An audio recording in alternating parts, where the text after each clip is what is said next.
그네는 불임이라서 우리 집에서 쫓겨났어. 몰랐어?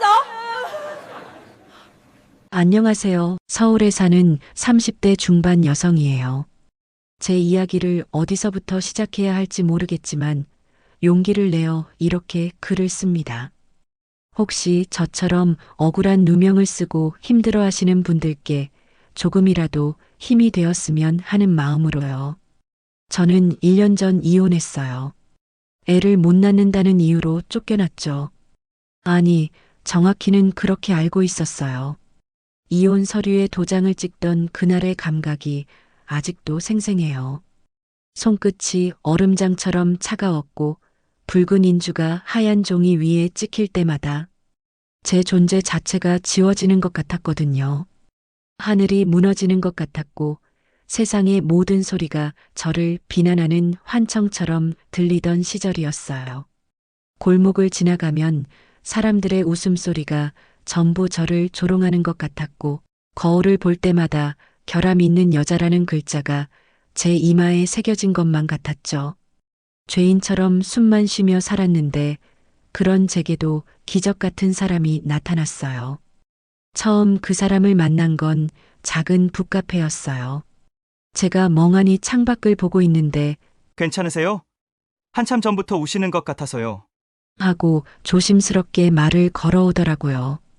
그제야 제 볼을 타고 눈물이 흐르고 있다는 걸 깨달았죠. 황급히 닦으려는 제게 그 사람은 말없이 깨끗한 손수건을 건넸어요. 그 따뜻한 배려가 오랫동안 얼어붙었던 제 마음에 조그만 불씨를 지폈던 거예요. 시간이 흐르며 저는 조금씩, 정말 조금씩 제 이야기를 꺼낼 수 있었어요. 제 모든 과거를 제가 결함 있는 몸이라는 걸 알게 되었을 때도 그 사람은 제 손을 더욱 꽉 잡아주었어요. 당신 잘못이 아니야. 그동안 혼자 얼마나 힘들었겠어. 그 한마디에 저는 그의 품에 안겨 아이처럼 울었어요. 그 사람 덕분에 저는 다쳤던 마음을 조금씩 열 수 있었고 조심스럽게 새로운 행복을 꿈꾸게 되었어요.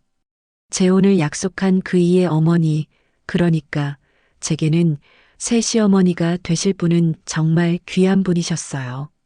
처음 인사를 드리러 가던 날을 잊을 수가 없어요. 택시 안에서 손은 땀으로 축축했고 심장은 터질 듯 뛰었죠. 혹시나 전 남편처럼 또 아이 문제로 반대하실까봐 밤새 잠을 설쳤거든요. 택시가 그 집 앞에 멈춰 섰을 때 저는 한동안 내릴 용기가 나지 않아 그 자리에 얼어붙어 있었어요. 그때 옆에 앉은 그이가 제 손을 꼭 잡으며 속삭였죠. 괜찮아. 우리 엄마는 세상에서 가장 따뜻한 사람이야. 현관문이 열리고 어머님을 마주했을 때 그분의 첫인상은 온화함 그 자체였어요. 하지만 저는 그 따뜻한 미소 뒤에서도 거절의 말을 찾고 있었죠. 식은땀까지 흘리며 어렵게 제 사정을 말씀드렸는데 중간중간 목이 메어 말을 잇지 못할 때마다 어머님은 그저 조용히 기다려주셨어요. 제 고백이 끝났을 때 거실에는 무거운 침묵이 흘렀어요. 시계 초침 소리가 유난히 크게 들렸어요. 1초, 2초, 3초. 매 순간이 영겁처럼 느껴졌죠. 그때 어머님께서 천천히 자리에서 일어나 제게 다가오셨어요.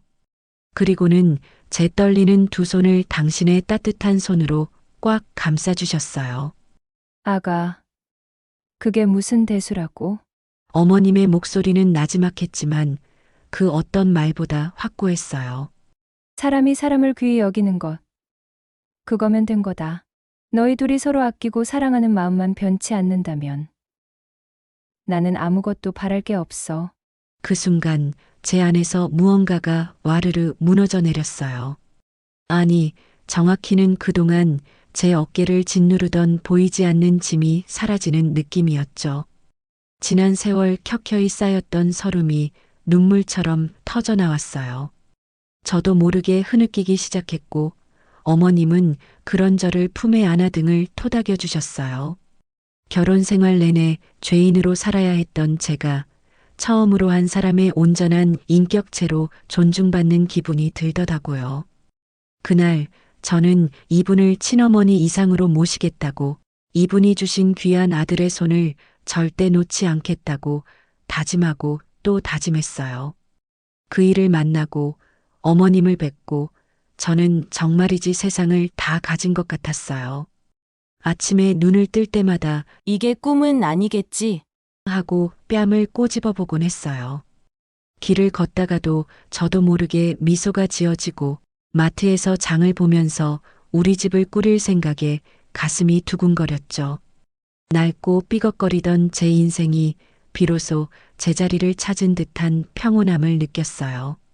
그래요. 그 여자가 다시 나타나기 전까지는요. 새로운 웨딩드레스를 고르고 집으로 돌아오던 날이었어요. 하늘은 맑았고 제 손에는 고운 아이보리색 드레스가 담긴 쇼핑백이 들려 있었죠. 가로수 사이로 비치는 오후의 햇살이 따스했어요. 저는 콧노래를 흥얼거리며 골목 어귀로 접어들었을 때 가로등 아래 낯익은 모습이 서 있는 걸 본 순간 제 심장이 쿵 내려앉았어요. 아니야. 아닐 거야. 설마. 아니겠지. 하지만 그 사람이 고개를 들어 저를 똑바로 바라보았을 때 제 온몸의 피가 순식간에 차갑게 식는 걸 느꼈어요. 1년 만에 본 그 얼굴은 제 악몽 속 모습 그대로였어요. 제 인생을 지옥으로 몰아넣었던 전 시어머니였어요. 그 여자의 시선이 천천히, 아주 천천히 제 얼굴에서 손에 들린 웨딩드레스 쇼핑백으로 내려가더군요. 그리고는 뱀처럼 차가운 눈으로 저를 위아래로 훑어보더라고요. 입가에 비웃음이 번졌어요. 어머, 이게 누구야? 그 목소리, 차갑고 날카로운 제 귓속을 찢어발기던 그 목소리였어요. 쫓겨난 주제에 팔자도 좋네. 어느 집 구석을 또 말아먹으려고 이런 걸 사입어? 내가 지금 이럴 처지니? 숨이 막혔어요. 온몸의 피가 차갑게 식는 기분이었어요. 아직 아물지도 않은 상처를 날카로운 송곳으로 후벼 파는 것 같았죠. 입술이 바짝 말랐고 목구멍이 타들어가는 것 같았어요. 저는 아무 대답도 못하고 그 자리에 얼어붙어 버렸어요. 손에 들린 쇼핑백이 무거워졌어요.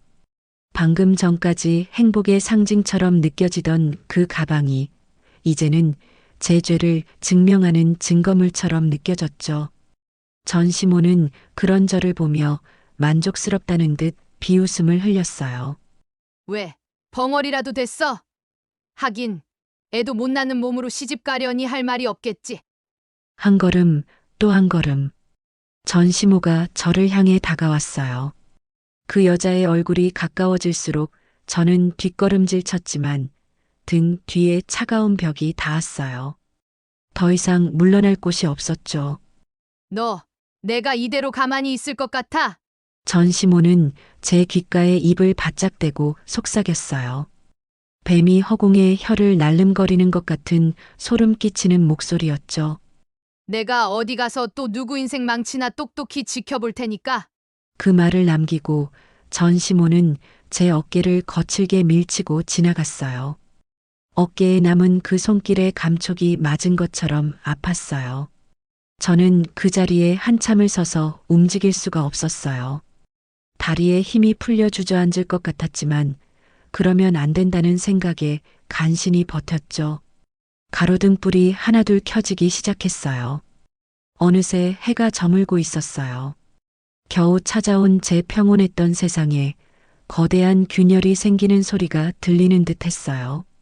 잊고 있던 지옥의 문이 다시 저를 향해 아주 천천히 삐걱거리며 열리고 있었어요. 그날 이후 제 세상은 다시 잿빛으로 변했고 밤마다 악몽에 시달렸어요. 전시모의 차가운 눈빛이, 비웃는 인매가, 제 어깨를 밀치던 그 손길이 꿈속에서 되살아나 저를 짓눌렀어요. 비명을 지르며 깨어나면 온몸이 식은 땀으로 흠뻑 젖어 있었죠. 잠을 잘 수가 없었고 낮에는 길을 걷다가도 누가 쳐다보기만 하면 전시모가 아닐까 싶어 화들짝 놀라기 일쑤였죠. 버스 정류장에서, 마트에서, 심지어 집 앞 편의점에서도 계속 뒤를 돌아보게 되었어요. 등 뒤에 누군가의 시선이 느껴지는 것 같아서요. 겨우 며칠 만에 저는 시들어가는 꽃처럼 파리해져 버렸어요. 거울을 볼 때마다 낯선 제 얼굴에 놀랐어요. 움푹 들어간 눈, 핏기 없는 입술, 뾰족해진 턱선. 겨우 되찾았던 생기가 순식간에 사라져 버렸죠. 자기야, 얼굴이 안 좋아 보여. 어디 아파? 병원 가볼까? 그 사람은 제 창백한 얼굴을 보며 걱정했지만 저는 차마 사실대로 말할 수가 없었어요. 괜찮아. 그냥 요즘 잠을 잘 못 자서 그래. 곧 나아질 거야. 거짓말이 입에서 너무나 쉽게 나왔어요. 하지만 그럴 수밖에 없었어요. 이 행복이 깨질까봐, 이 사람마저 저를 떠나게 될까봐 너무나 두려웠거든요. 그렇게 혼자 속을 끓이던 어느 주말이었어요. 핸드폰이 울렸고 화면에는 어머님이라는 이름이 떠 있었어요. 아가, 저녁이나 같이 먹자. 요즘 얼굴도 못 본 것 같고. 내가 좋아하는 갈비찜 맛있는데 알아뒀어. 어머님의 따뜻한 목소리가 들렸어요. 저는 최대한 밝은 목소리로 대답했지만 핸드폰을 끊고 나니 또다시 불안감이 밀려왔죠. 괜찮아. 아무 일도 없을 거야. 그냥 맛있는 저녁 먹고 오면 돼. 모처럼 맛있는 걸 먹고 기운을 내려고 저는 예쁜 옷을 골라 입고 약속 장소로 향했어요. 그런데 집을 나서 골목을 도는데 등 뒤에서 누군가 따라오는 듯한 서늘한 기척이 느껴졌어요. 설마 하며 뒤를 돌아보았지만 아무도 없었죠. 내가 요즘 너무 예민해졌나 봐.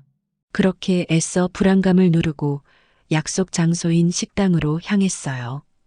택시 창밖으로 거리의 풍경이 스쳐 지나갔어요. 손을 잡고 걷는 연인들, 아이스크림을 먹으며 웃는 가족들. 평범한 행복의 모습들이었죠. 나도 곧 저렇게 될 수 있겠지. 하고 생각하며 작은 미소를 지었는데 그 미소는 오래가지 못했어요.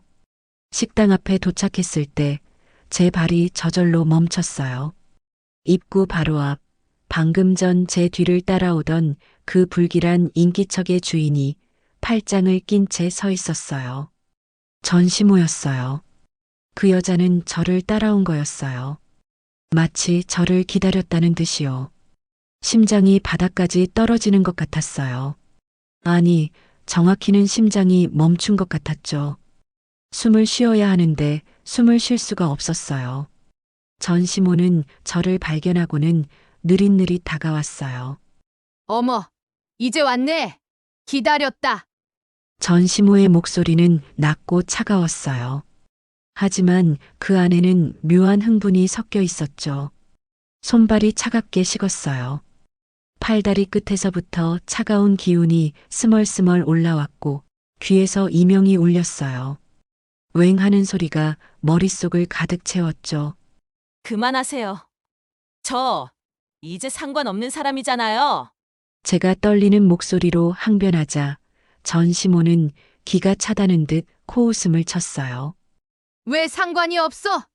야, 내 아들은 너 때문에 받은 상처로 지금 폐인처럼 지내고 있어.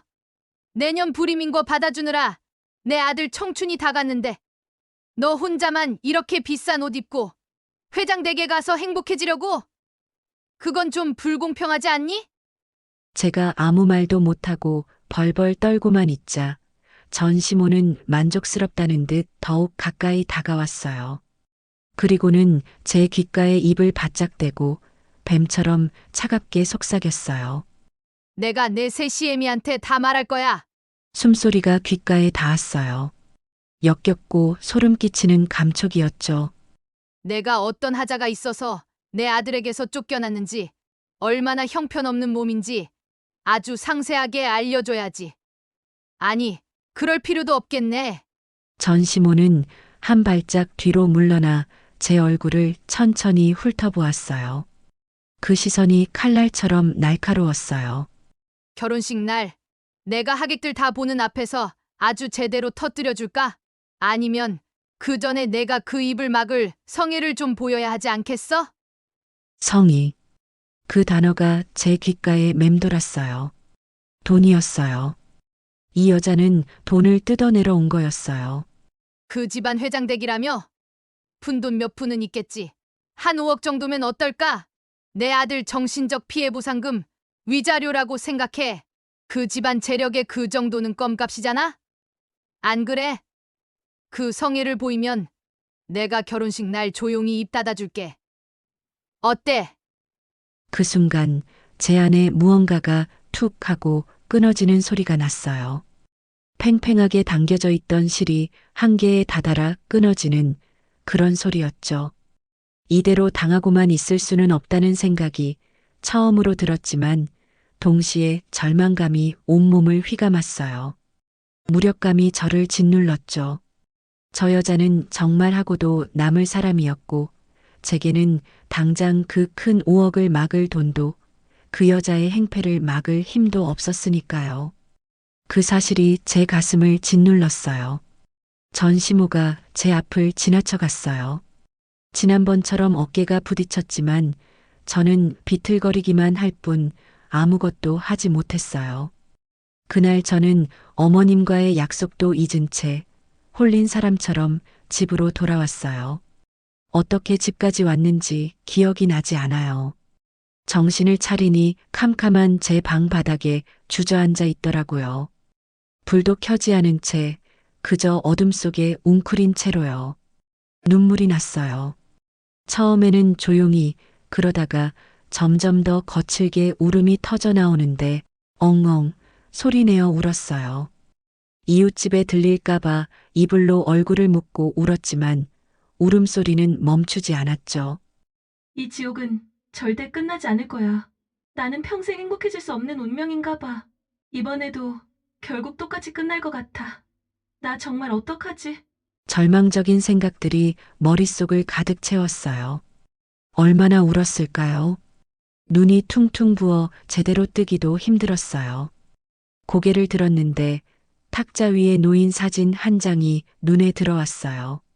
얼마 전 그이와 그리고 새 시어머님과 함께 찍은 사진이었죠. 어머님 댁 정원에서 찍은 사진이었어요. 따스한 봄날이었죠. 활짝 핀 벚꽃 아래서 세 사람이 환하게 웃고 있었어요. 사진 속 제 얼굴에는 제가 본 적 없는 순수한 행복이 담겨 있었어요. 아, 나 저렇게 웃을 수도 있었구나. 사진을 손에 들었어요. 사진의 모서리가 살짝 휘어져 있었죠. 그 따뜻했던 순간을 떠올리니 가슴 속에서 뜨거운 무언가가 울컥 치밀어 올라왔어요. 그래요. 저는 더 이상 혼자가 아니었어요. 제게는 저를 믿어주고 아껴주는 사람들이 있었죠. 저를 사람으로 봐주는 사람들이요. 사진 속 어머님의 미소가 보였어요. 그날 어머님께서 제 손을 잡으시며 했던 말씀이 떠올랐어요. 너희 둘이 서로 아끼고 사랑하는 마음만 변치 않는다면 나는 아무것도 바랄 게 없어. 그 사람들을 위해서라도 그리고 더 이상 과거에 발목 잡히지 않을 제 자신을 위해서라도 저는 이렇게 무너질 수 없었어요. 저는 눈물을 닦으며 일어나서 세면대에 가서 찬물로 얼굴을 씻었어요. 거울 속 제 모습은 여전히 처참했지만 눈빛만큼은 달랐어요. 그리고 결심했어요. 피하지 않겠다고. 더 이상 숨지도 두려워하지도 않겠다고. 설령 이 결혼이 깨지는 한이 있더라도 제 입으로 모든 진실을 밝히고 정면으로 맞서 싸우기로요. 이것은 단순히 제 행복을 지키기 위한 싸움이 아니었어요. 이건 지난 세월 죄인처럼 살아야 했던 제 자신을 구원하기 위한 제 인생을 건 처절한 복수의 시작이었어요. 핸드폰을 들었어요. 그제야 핸드폰 액정에 떠 있는 수십 통의 부재중 전화가 눈에 들어왔어요. 어머님 내 사랑, 어머님 내 사랑. 제 심장이 바닥까지 쿵 내려앉았어요.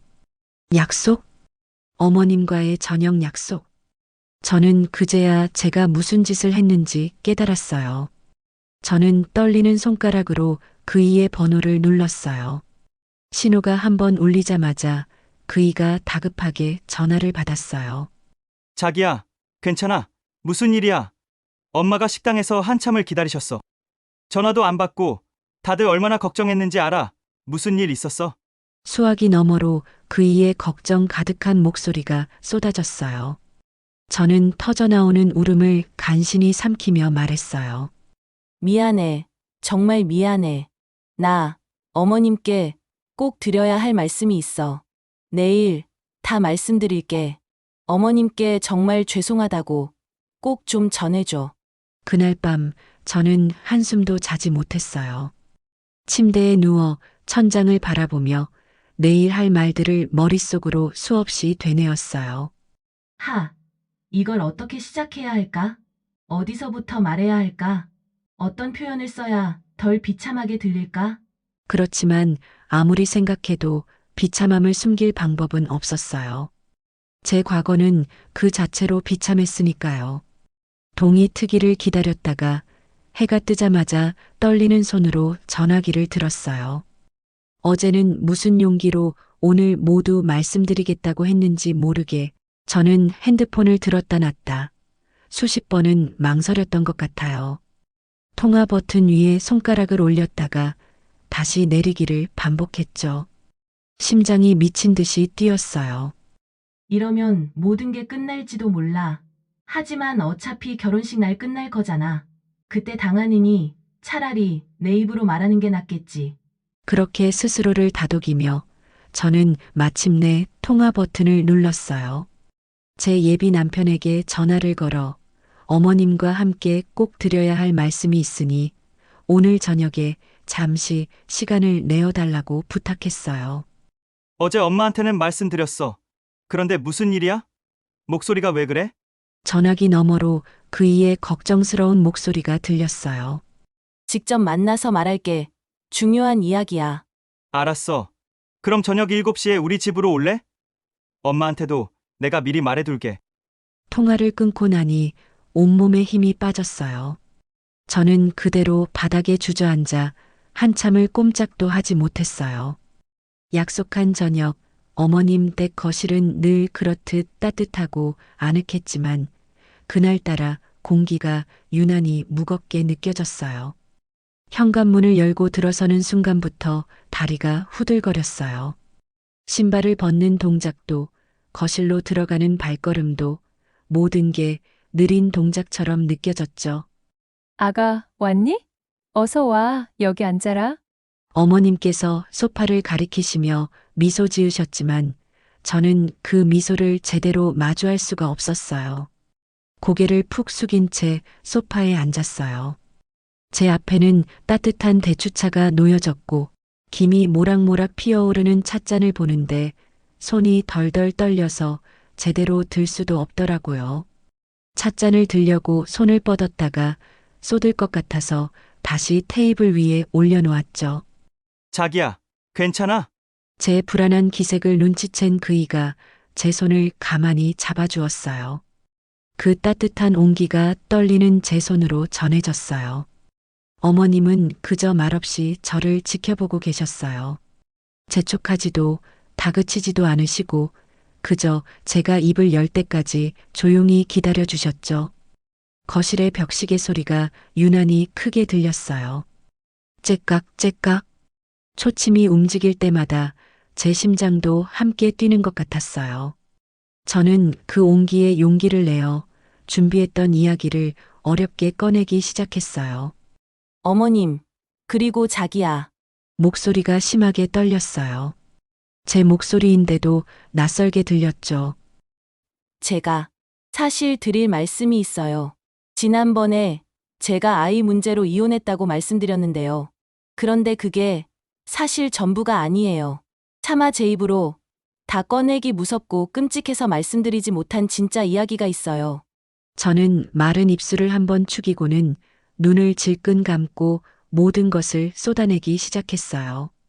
제가 왜 이혼을 해야만 했는지, 결혼 2년 차에 아이가 생기지 않자 시어머니는 매일같이 저를 지옥으로 몰아넣었어요. 매일 아침 씨 없는 계집이라는 욕설을 들어야 했어요. 너는 우리 집안의 대를 끊을 년이다. 라며 제 머리채를 잡으신 적도 한두 번이 아니었어요. 시어머니는 저를 사람 취급하지 않았어요. 목이 메었어요. 그날의 공포가 다시 떠올랐어요. 시어머니는 당장 병원에 가서 검사를 받으라고 내 결함을 증명해 오라고 저를 닥달했어요. 저는 정말 제가 문제인 줄 알았어요. 그래서 모든 걸 체념하고 병원에 가려고 했었어요. 저는 숨을 고르며 다시 이야기를 이어갔어요. 그런데 병원에 가기로 한 전날 밤이었어요. 전 남편이, 그 사람이 제 방에 와서 저를 붙잡고 울기 시작했어요.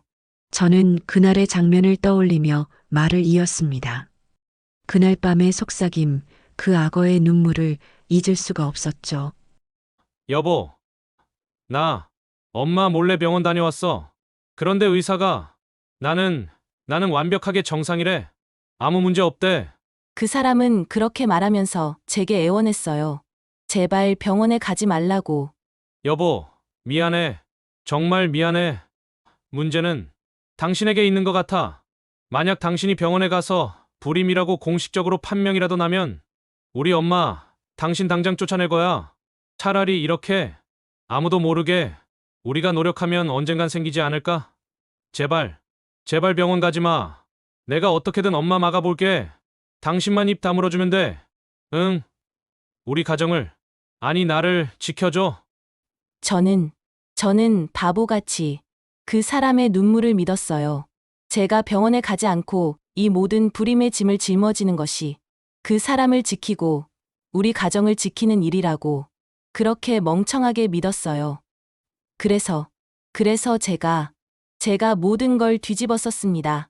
시어머니가 불임 년이라고 욕을 해도 병원도 안 가고 버티는 독한 년이라고 매질을 해도 저는 아무 말도 하지 못했어요. 그 사람을 지키기 위해서. 울음이 터져나와 말을 잇지 못할 때면 그이가 제 등을 토닥여 주었어요. 그리고 마지막으로 가장 말하기 힘든 이야기를 꺼냈어요. 전시모가 저를 찾아온 일, 웨딩드레스 쇼핑백을 보고 비웃던 일, 식당 앞에서 저를 기다리고 있던 일, 전 시모가 결혼식 날 모든 걸 망치겠다고 했어요. 손이 떨렸어요. 제 무릎 위에 놓인 손이 바들바들 떨리는 게 보였죠. 하객들 앞에서 제가 애를 못 낳아서 쫓겨난 여자라고 폭로하겠대요. 제 모든 걸 망치겠다고. 그 대가로 입막음용 합의금을 달라고 했어요. 목소리가 완전히 잠겼어요. 더 이상 말을 이을 수가 없었어요. 고백이 끝났을 때 거실에는 무거운 침묵이 흘렀고 저는 고개를 들 수가 없었어요. 제 무릎만 빤히 쳐다보며 이제 곧 들려올 말을 기다렸죠. 이 결혼은 어렵겠구나. 너무 복잡한 문제야. 우리 집안에 이런 일이 알려지면 그런 말들이 들려올 거라고 생각했어요. 이 결혼은 이제 끝났구나. 내게 허락된 행복은 여기까지였구나. 하는 절망적인 생각에 눈앞이 캄캄해졌어요. 시계 초침 소리만 텅 빈 거실을 채웠어요.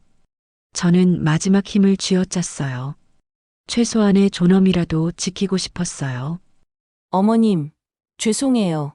목소리가 갈라졌지만 끝까지 말했어요. 이런 과거를 숨기고 어머님과 이 사람을 속이려던 건 아니었어요. 그냥 너무 무서웠어요. 또 버림받을까봐, 또 부족한 사람 취급받을까봐서요. 눈물이 뚝뚝 떨어졌어요. 제 무릎 위로 꽉 쥔 주먹 위로 눈물이 떨어졌어요. 만약 이 결혼이 부담스러우시다면 저 괜찮습니다. 모든 걸 받아들일게요. 거짓말이었어요. 전혀 괜찮지 않았죠. 가슴이 찢어지는 것 같았어요. 하지만 더 이상 거짓말 속에서 살고 싶지는 않아요. 저 이렇게라도 말씀드리고 싶었어요. 그때였어요. 조용히 제 이야기를 듣고만 계시던 어머님께서 자리에서 천천히 일어나셨어요. 저는 고개를 더욱 깊이 숙였어요. 이제 곧 미안하지만 이라는 말이 들려오겠죠. 하지만 들려온 건 그 말이 아니었어요. 부드러운 손길이 제 머리를 쓰다듬으셨고, 그리고는 제 어깨를 감싸는 따뜻한 온기가 느껴졌죠. 어머님께서 제게 다가와 눈물로 범벅이 된 저를 아무 말 없이 아주 따뜻하게 품에 안아주셨어요. 아가, 어머님의 목소리가 제 귓가에 속삭이듯 들려왔어요. 그동안 얼마나 힘들었니? 얼마나 고생이 많았어. 그 말 한마디에 제 안에 쌓여있던 모든 게 무너져 내렸어요. 그걸 왜 이제야 말했어? 바보같이. 어머님의 목소리도 떨리고 있었어요. 저는 어머님의 품에 안겨 어린아이처럼 엉엉 울었어요. 소리내어 울었어요.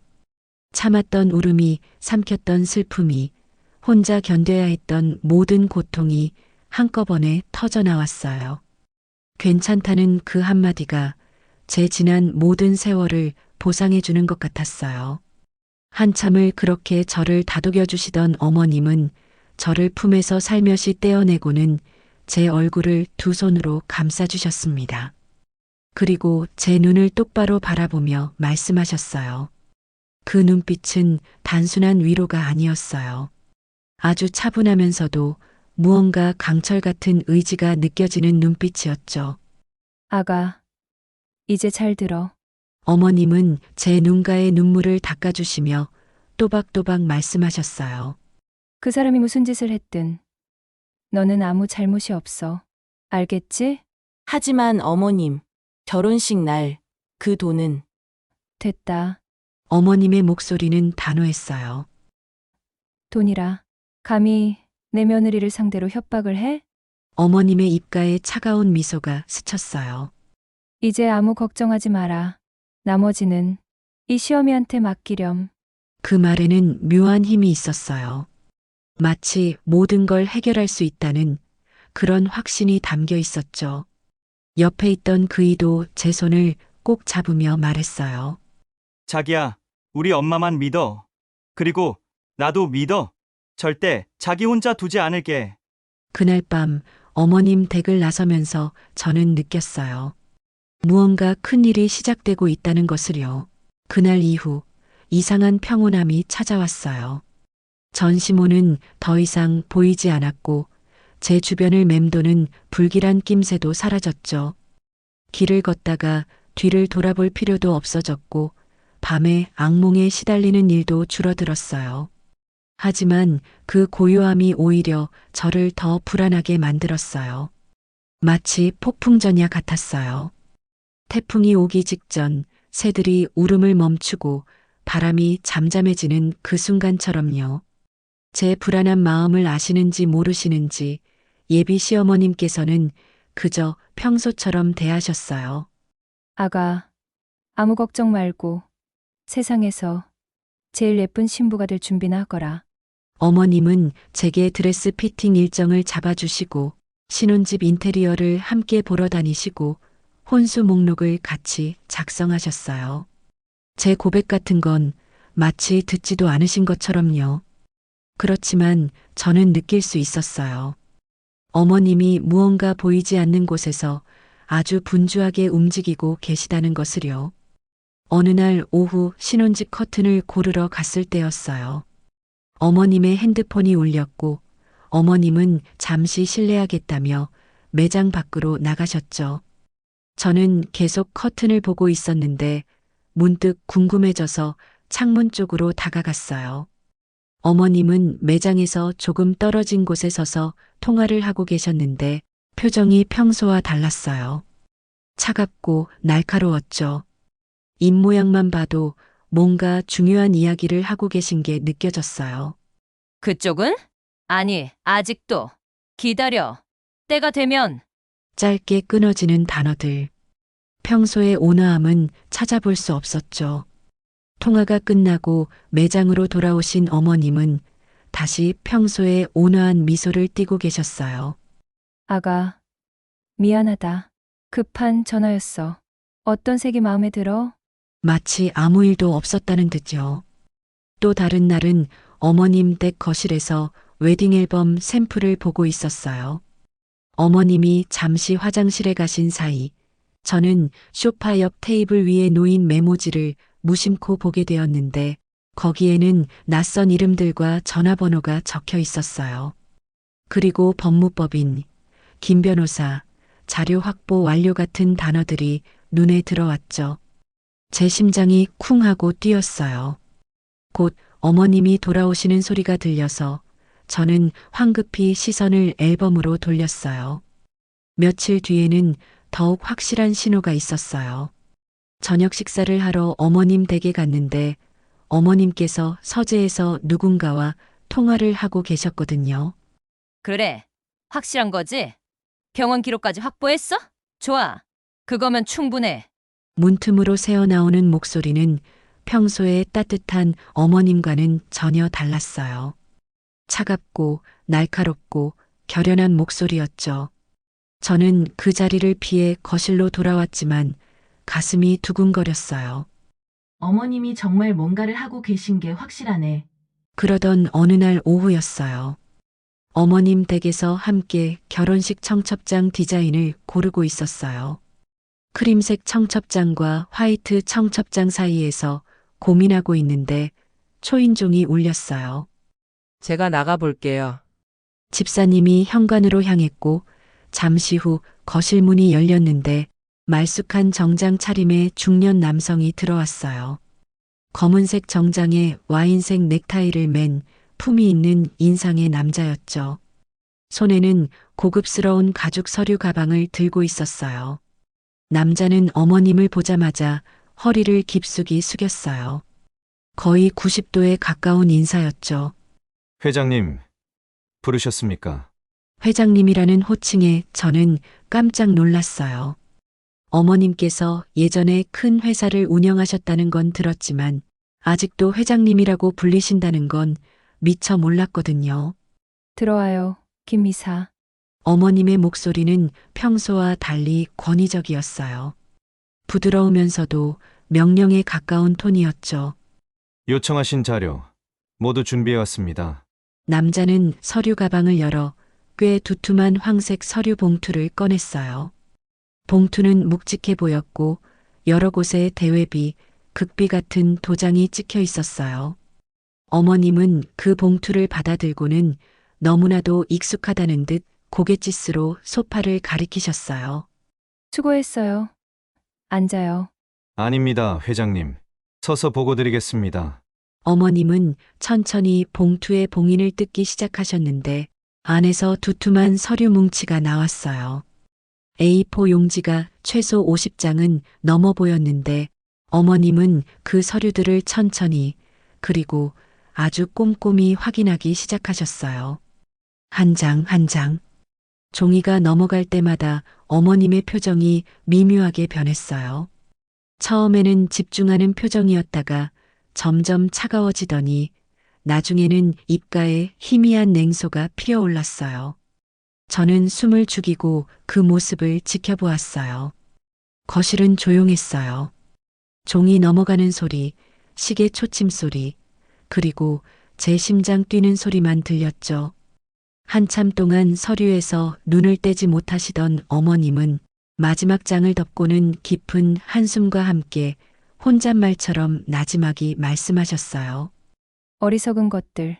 어머님의 목소리는 얼음처럼 차가웠어요.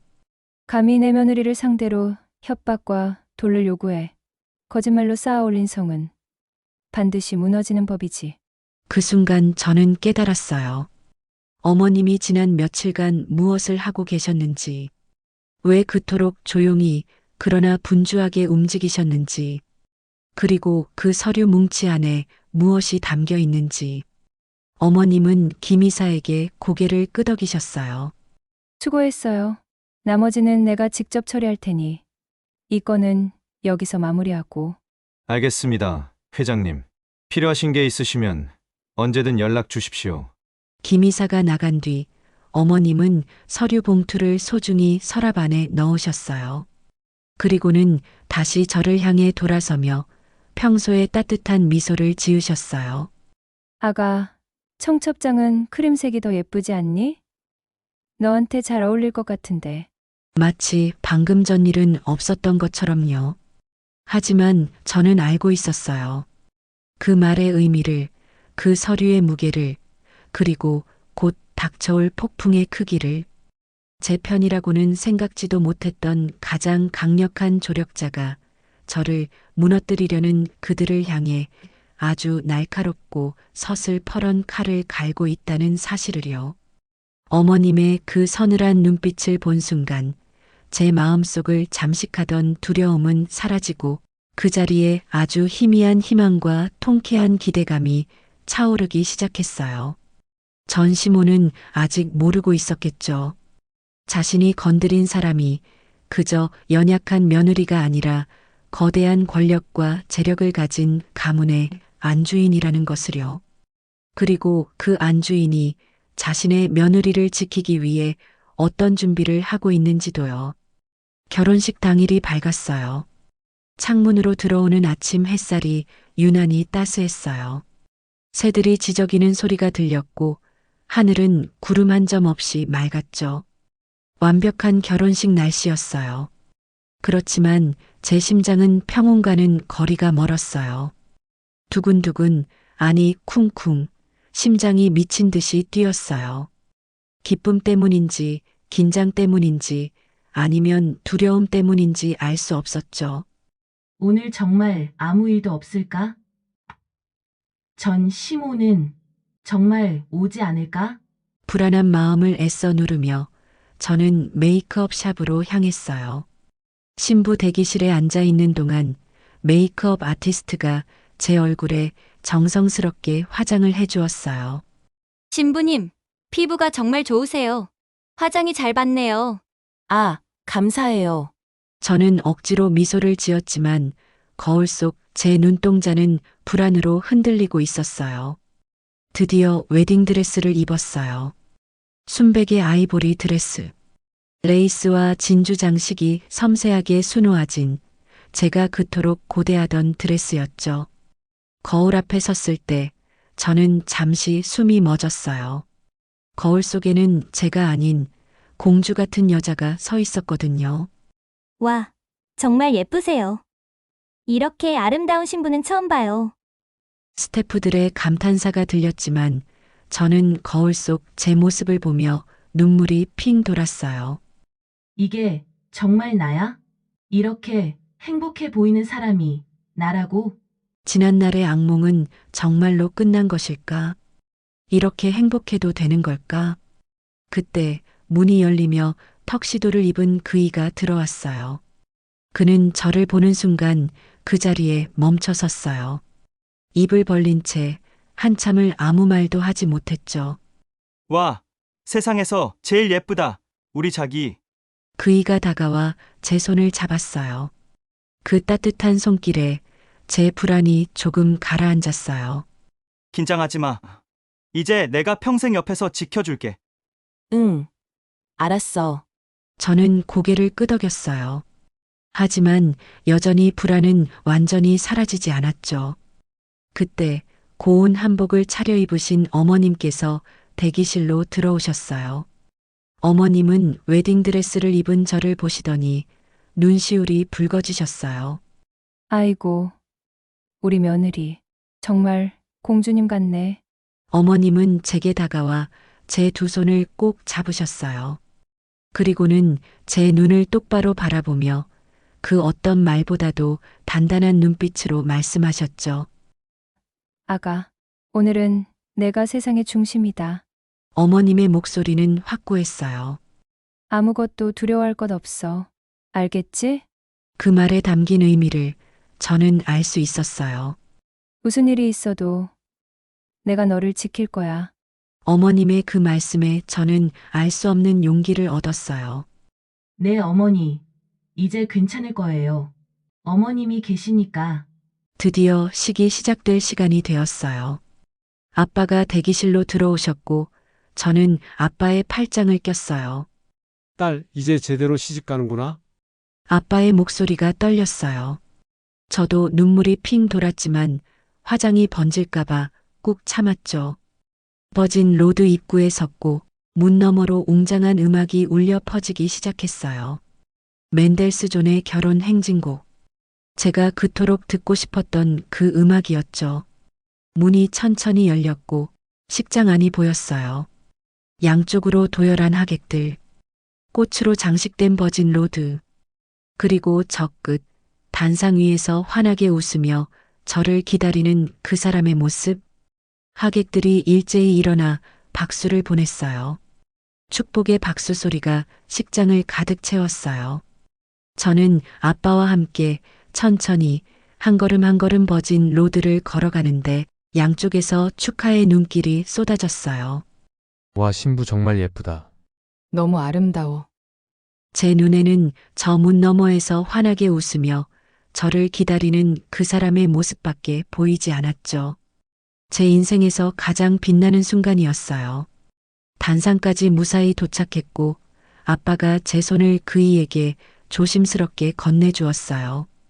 그 순간 제 손이 그이의 손에 닿았을 때 모든 불안이 사라지는 듯 했어요. 이제 정말 괜찮을 거야. 식이 거행되었어요. 하객들은 모두 미소 지으며 저희를 바라보고 있었어요. 주례사가 시작되었어요. 오늘 이 자리에 모인 모든 분들께서는 주례사가 끝나갈 무렵이었어요. 장내의 모든 사람들이 숨을 죽이고 저희 두 사람의 서약을 기다리던 바로 그 순간이었어요. 식장 뒤편에서 모든 것을 깨부수는 날카로운 고함이 터져나왔어요. 잠깐, 이 결혼 이대로는 안 되지. 마치 천둥이 치는 것 같았어요. 음악이 뚝 끊기고 장내는 찬물을 끼얹은 듯 조용해졌어요. 뭐야? 무슨 일이야? 하객들이 웅성거리기 시작했고 모두의 시선이 소리가 난 곳으로 향했고 그리고 저는 보고야 말았어요. 하객들 사이를 거칠게 헤치고 악기 같은 형상으로 걸어오는 그 여자의 모습을요. 전 시어머니였어요. 제 온몸의 피가 순식간에 얼어붙었어요. 이건 정말 아니야. 제발. 전 시모는 마치 무대의 주인공이라도 된 것처럼 버진 로드 한가운데에 버젓이 서서 저희를 향해 걸어왔어요. 그 여자의 얼굴에는 경멸과 조소가 가득했고 승리를 확신한 표정이었어요. 저 사람 누구야? 남의 결혼식에 이게 무슨... 하객들의 수군거림이 커졌어요. 저는 그 자리에 얼어붙었고 다리에 힘이 풀려 쓰러질 것 같았어요. 제 남편이 경악하며 앞으로 나서며 아주머니, 여기서 지금 뭐 하시는 겁니까? 당장 나가세요. 그의 목소리는 분노로 떨렸어요.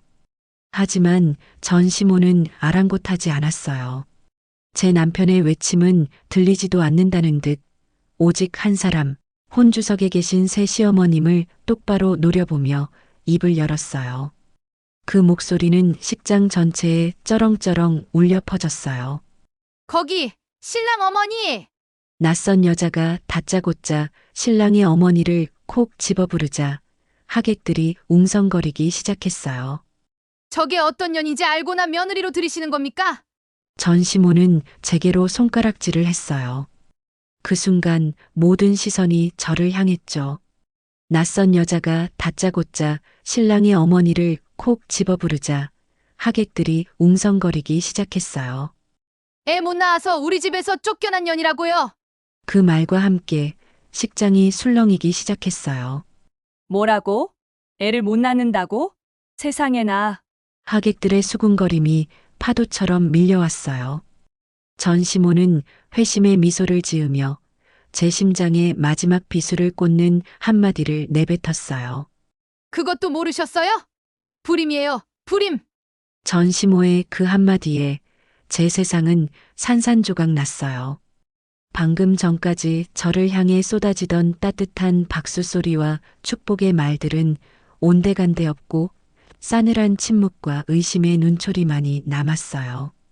세상이 하얗게 변했어요. 모든 소리가 멀어지는 것 같았죠. 하객들의 수군거리는 소리만이 귀에 웅웅거렸어요. 진짜야? 그럼 불임인데 숨기고 결혼한 거야? 저 회장님 댁은 알고 있었나? 아이고, 저런. 대가 끊기겠네. 동정하는 눈빛, 경멸하는 시선, 호기심 가득한 표정들. 그 모든 것이 수백 개의 날카로운 비수가 되어 제 심장에 박혔어요. 숨을 쉴 수가 없었고, 가슴이 조여들었고, 목구멍이 타들어갔죠. 저는 금방이라도 쓰러질 듯 비틀거렸어요. 자기야, 제 옆에 있던 남편이 황급히 제 팔을 붙잡으며 소리쳤어요. 아줌마! 당신 미쳤어! 지금 무슨 소리를 하는 거야? 여보, 괜찮아? 저 사람 말 신경 쓰지 마. 하지만 그 목소리조차 제게는 제대로 닿지 않았어요. 마치 물속에 잠긴 것처럼 모든 소리가 왜곡되어 들렸죠. 전시모는 그런 저희의 모습을 보며 만족스럽다는 듯 아주 잔인한 미소를 지었고, 자신의 승리를 확신한 그 여자는 이제 저를 완전히 끝장내기 위해 한 걸음 더 단상 쪽으로 다가왔어요. 신랑 어머니, 내 말 똑똑히 들으셨죠? 전시모의 목소리는 의기양양했어요. 저런 부정한 것을 며느리로 들였다가 대가 끊기면 어쩌시려고 그랬습니까? 저 계집애가 2년이나 우리 집에 있으면서 애 한 명 못 낳았어요? 대가 끊긴다는 말. 제게는 평생의 주홍글씨였던 그 말이 가장 축복받아야 할 이 순간, 이 자리에서 다시 한번 제 모든 것을 부정하고 있었어요. 제가 지금 그쪽 집안을 구한 겁니다. 나중에 애 못 낳는다고 결국 전연 쫓아내시게 되면 어쩌시려고요? 주변 하객들의 웅성거림이 더욱 커졌어요. 그럼 진짜 불임인가 봐. 저런 걸 숨기고 재혼을 하다니. 결국 거짓말을 한 거잖아. 저는 더 이상 버틸 힘이 없었어요. 다리에 힘이 완전히 풀리고 무릎이 꺾이며 그 자리에 주저앉고 말았죠. 자기야, 자기야. 남편이 저를 붙잡으려 했지만 저는 이미 바닥에 무릎을 꿇고 있었어요. 아이보리색 웨딩드레스가 차가운 바닥에 구겨졌고, 제 손에 들려있던 부케가 바닥에 나뒹굴었어요. 장미 꽃잎이 바닥에 흩어졌어요. 이제 모든 것이 끝났구나. 겨우 붙잡았다고 생각했던 행복의 끈은 결국 신기루에 불과했구나. 저는 눈물조차 흘릴 수 없었어요. 그저 텅 빈 눈으로 혼주석에 계신 새 시어머님을 쳐다보았어요. 어머님의 얼굴에서 실망과 분노의 빛을 확인하고 싶지 않았지만 제 시선은 그곳에 고정되었어요. 이제 곧 이 결혼은 없던 걸로 하자는 차가운 선고가 내려지겠지요. 어머님은 미동도 없이 그 여자를 바라보고 계셨는데 그 표정에서는 어떤 감정도 읽을 수가 없었어요. 분노도 실망도 슬픔도 없었죠. 그저 차갑고 고요한 침묵만이 흐르고 있었어요. 그 침묵이 제게는 사형 선고를 기다리는 시간처럼 길게 느껴졌는데, 전시모는 그런 어머님의 침묵을 긍정의 의미로 받아들였는지 더욱 의기양양하게 외쳤어요. 자, 이제 볼장 다 봤으니 이 더러운 것은 여기서 끌어내시죠. 그 말을 들은 순간 저는 정말로 모든 것을 포기했어요. 이제 일어날 힘도 변명할 의지도 남아있지 않았어요. 그래요. 이게 제 운명이었어요. 제게 허락된 행복은 딱 여기까지였나 봐요. 저는 고개를 떨구고 그저 끝나기만을 기다렸어요. 미동도 없이 침묵을 지키시던 어머님께서 아주 희미하게, 그러나 더없이 차갑게 입꼬리를 살짝 끌어올리셨어요. 그 미소는 온화함과는 거리가 멀었어요. 마치 사냥감을 덫에 몰아넣은 사냥꾼의 미소 같았죠. 그리고는 나지막하지만 식장 안의 모든 사람이 들을 수 있을 만큼 또렷한 목소리로 입을 여셨어요. 이제 다 하셨습니까? 그 목소리. 평소의 온화함은 온데간데였고 얼음장처럼 차갑고 날카로웠어요. 전시모의 얼굴에 순간 당황한 기색이 스쳤어요. 자기가 예상했던 반응이 아니었으니까요. 뭐라고요? 신랑 어머님, 지금 제정신이세요? 왜 저런 걸 감싸요? 어머님은 대꾸할 가치도 없다는 듯 전시모를 무시하고 천천히 핸드백에 손을 넣으셨어요. 그리고 흰 봉투를 꺼내시더니 그 안에 있던 무언가를 천천히 펼치셨어요. 그것은 다름 아닌 한 장의 종이였는데 손때가 묻어 가장자리가 약간 달아있는 오래된 문서 같아 보이는 종이였어요. 어머님은 그 종이를 들고 마치 여왕처럼 우아한 걸음으로 단상으로 천천히 올라오셨어요. 한 걸음 한 걸음. 그 걸음걸이에는 흔들림이 전혀 없었어요. 하객들은 숨을 죽이고 예비 시어머님의 움직임을 지켜보고 있는데 식장은 너무나 조용해서 어머님의 한복 치맛자락이 스치는 소리까지 들렸어요. 어머님은 경악과 의심이 뒤섞인 눈으로 자신을 쳐다보는 전시모의 얼굴 바로 앞까지 다가가셨어요. 그리고는 그 종이를 들이밀었어요. 돈 뜯으러 오셨습니까? 어머님의 차가운 목소리에 전시모가 주춤했어요. 당신 아들이 정상이라고 하니 그렇게 철석같이 믿고 오셨겠죠? 이게 뭔지 똑똑히 보세요. 당신 금쪽 같은 아들이 2년 전 S대학병원에서 직접 받은 불임 진단서입니다. 뭐야 그게? 이게 뭔지 똑똑히 보세요. 전시모의 얼굴이 하얗게 질렸어요. 의학용어는 어려우니 쉽게 말해줄게요. 어머님은 천천히 또박또박 말씀하셨어요. 당신 아들은 아이를 가질 수 없는 몸입니다. 무정자증이라고 하더군요. 식장이 술렁이기 시작했어요. 뭐라고? 그럼 불임은 남자였다고? 세상에. 전시모는 얼굴이 새하얗게 질린 채 고개를 미친 듯이 흔들었어요. 거짓말이야! 우리 아들이 그럴 리가 없어! 전시모가 비명을 질렀어요. 전시모는 예비 시어머님에게 달려들려고 했지만 보안 요원들이 재빨리 막아섰어요. 내가 이걸 조작한 거지! 돈으로 의사를 매수한 거잖아! 그때였어요. 어머님이 전시모의 발악을 얼음처럼 차가운 한마디로 끊어버렸어요. 뭐요? 조작이라고요? 어머님은 진단서를 전시모의 눈앞에 바짝 가져다 댔어요. 여기 S대학병원 직인과 발급 날짜가 선명합니다. 지금이라도 당신 아들에게 전화해서 이 진단서가 맞는지 직접 물어보시겠습니까? 그 한마디에 전시모의 모든 움직임이 예비 시어머니의 그 확신에 찬 태도와 조작이라고 하기엔 너무나 선명한 병원의 직인, 그리고 아들에게 직접 전화해보라는 그 잔인한 여유에 전시모는 그제야 깨달은 겁니다. 이 모든 것이 진실이라는 것과 자신이 평생을 바쳐 숭배했던 아들이 자신을 완벽하게 속였다는 것을, 자신은 그 거짓말에 놀아나 며느리의 인생을 짓밟고 지금 이 순간 돈을 뜯으러 온 광대가 되었다는 것을요. 아니야! 어떻게 이럴 수가 있어! 전시모의 목소리가 떨렸어요. 아들의 배신과 자신의 어리석음이라는 이중의 충격. 모든 것이 끝났다는 것을 깨달은 전시모의 얼굴에서 핏기가 사라지기 시작했어요. 새하얗게 질리다 못해 푸르스름하게 변하더라고요. 자신이 평생을 바쳐 쌓아 올린 엄마의 완벽한 아들이 무너지는 소리, 아들이라는 자신의 유일한 자부심이 박살나는 소리를 들은 거겠죠. 전시모는 허 하는 괴상한 소리를 내뱉더니 눈을 뒤집고 그대로 바닥으로 고꾸라졌어요. 쿵! 둔탁한 소리와 함께 전시모가 쓰러졌어요.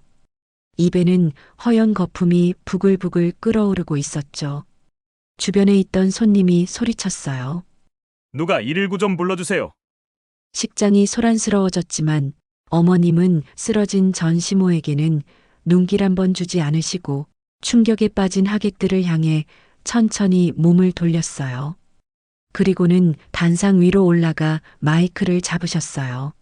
여러분, 어머님의 목소리가 식장 전체에 울려 퍼졌어요.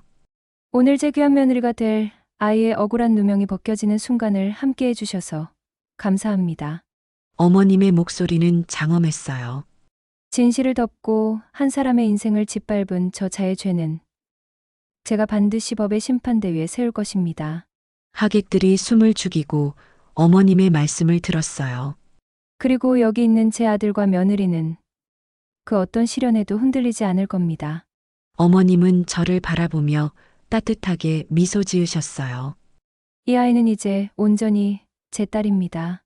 그 말을 끝으로 어머님은 저에게 다가와 저를 바닥에서 일으켜 세워주셨어요. 저는 어머님의 품에 안겨 그제야 뜨거운 눈물을 쏟아냈어요. 그 눈물은 더 이상 절망과 슬픔의 눈물이 아니었어요. 제 인생을 짓누르던 모든 억압과 거짓이 씻겨 내려가는 통쾌하고도 벅찬 구원의 눈물이었어요. 식장에서는 조용히 그러나 따뜻한 박수 소리가 들려오기 시작했어요. 처음에는 한두 명이었던 박수가 점점 더 커지며 식장 전체를 채웠어요. 그날의 결혼식은 119 구급차가 전시모를 싣고 가는 것으로 일단락되었어요. 뇌출혈이라고 하더군요. 평생을 완벽한 아들이라 숭배하며 그 거짓말 하나를 지키기 위해 며느리의 인생까지 짓밟았던 그녀가 결국 그 거짓이 부서지는 충격을 감당하지 못한 셈이었죠. 목숨은 건졌지만 반신불수가 되어 말도 제대로 못하는 신세가 되었다는 소식은 한참 뒤에야 전해 들었어요. 전 남편은 그 옆을 지키기는커녕 사방에서 터져나오는 소송과 빚더미에 깔려 제 한 몸 건사하기도 힘들어 보였고요. 제가 나중에 법적 공방을 통해 알게 된 사실은 더 기가 막혔어요. 그 사람은 정말로 평생 어머니의 완벽한 아들, 그 자부심으로 남고 싶었던 거였어요. 본인 어머니를 실망시키고 싶지 않다는 그 이유 하나 때문에 나는 정상이다라고 저와 전시모 모두에게 거짓말을 했던 겁니다. 그리고 그 끔찍한 거짓말을 평생 지키기 위해 저와 이혼한 뒤로는 다시는 결혼도 아이도 갖지 않을 생각이었다더군요. 그렇게 평생을 비극적인 독신으로 남으려 했고 본인 어머니에겐 완벽한 몸으로 남아 마지막까지 본인 어머니를 속이려 했던 그 바보 같고 비열한 선택이 그날 시어머님이 가져오신 그 진단서 한 장에 전부 박살이 나버린 거죠. 어머님은 약속대로 당신이 가진 모든 힘을 동원해 그들을 법의 심판대 위에 세우셨어요. 결혼식장에서의 명예훼손은 물론 혼인 기간 내내 저를 속이고 기망한 것에 대한 정신적 피해 위자료 소송까지. 그들이 제게 저질렀던 모든 거짓과 기망은 이제 법이라는 이름 아래 낱낱이 대가를 치르게 되었어요. 전 남편은 무정자증이라는 진실을 숨기고 아내에게 모든 것을 뒤집어 씌운 비겁한 사기꾼으로 낙인 찍혔어요. 그가 그토록 지키려 했던 엄마의 유일한 자부심이라는 지위는 산산조각 났고 남은 건 주변의 모든 사람에게 손가락질 받는 비참한 신세로 전락했어요. 그야말로 완벽한 파멸이었어요. 하지만 저는 더 이상 그들의 소식에 귀 기울이지 않았어요. 제게는 더 이상 중요한 사람들이 아니었으니까요. 제 세상은 이제 저를 아껴주는 새로운 가족들로 가득 채워져 있었거든요. 그날 이후 우리는 작은 규모로 조촐하게 제식을 올렸어요. 가까운 가족들과 친구들만 모인 작은 식이었지만 그 어떤 화려한 결혼식보다 따뜻하고 행복한 시간이었어요. 남편은 그날 이후 혹시나 제가 상처받았을까봐 제 곁을 한시도 떠나지 않았어요. 자기야, 괜찮아? 수시로 물어보는 그 사람에게 저는 진심으로 미소 지으며 대답할 수 있었어요. 응. 이제 정말 괜찮아. 어머님은 친딸 이상으로 저를 살뜰히 챙겨주셨어요. 아가, 오늘은 뭐 먹고 싶어? 아가, 요즘 기분은 어때? 힘든 일 있으면 언제든 말하렴. 그 따뜻한 관심이 지난 세월의 상처를 조금씩 아물게 했어요. 어느 주말이었어요. 저희 세 사람은 거실에 앉아 따스한 햇살을 받으며 함께 앨범을 보고 있었어요. 단상 앞에서 엉망이 되었던 저희 결혼사진 대신 그날의 소동이 모두 끝난 뒤 환하게 웃으며 다시 찍은 가족 사진이 그 첫 장을 채우고 있었죠. 사진 속에서 저는 제 평생 처음으로 그렇게 행복하게 웃고 있더라고요. 진심으로 온전히 아무런 불안 없이 웃고 있는 제 모습이 거기 있었어요. 이 사진 정말 예쁘다. 우리 자기 너무 행복해 보여. 남편이 사진을 쓰다듬으며 말했어요. 아가, 이제 다 잊어버려라. 어머님께서 제 손을 꼭 잡으시며 말씀하셨어요. 너는 이제 내 딸이고 이 집의 안주인이야. 누구도 너를 함부로 할 수 없어. 어머님의 따뜻한 말씀에 저는 조용히 고개를 끄덕였어요. 지난날의 상처가 완전히 사라졌다고 하면 거짓말이겠죠. 가끔은 악몽을 꾸기도 하고 문득 불안감이 밀려올 때도 있었어요. 그렇지만 더 이상 아프지는 않았어요. 그 상처는 이제 제 삶을 갉아먹는 흉터가 아니라 제가 얼마나 강한 사람인지를 증명하는 훈장이 되었으니까요. 그날 밤 잠들기 전에 저는 조용히 창밖을 바라보았어요. 도시의 불빛이 반짝이고 밤하늘에는 별이 빛나고 있었죠. 저는 불임이라는 거짓된 낙인 속에서 제 자신을 미워하며 살았던 과거의 저에게, 그리고 지금의 저를 있게 해준 소중한 내 사람들에게 조용히 속삭였어요. 괜찮아. 이제 정말 괜찮아. 저는 마침내 지독했던 어둠의 터널을 지나 제 이름으로 된 따뜻한 세상에 도착했어요. 제 길고 아픈 이야기를 끝까지 들어주신 당신께도 진심으로 감사드립니다.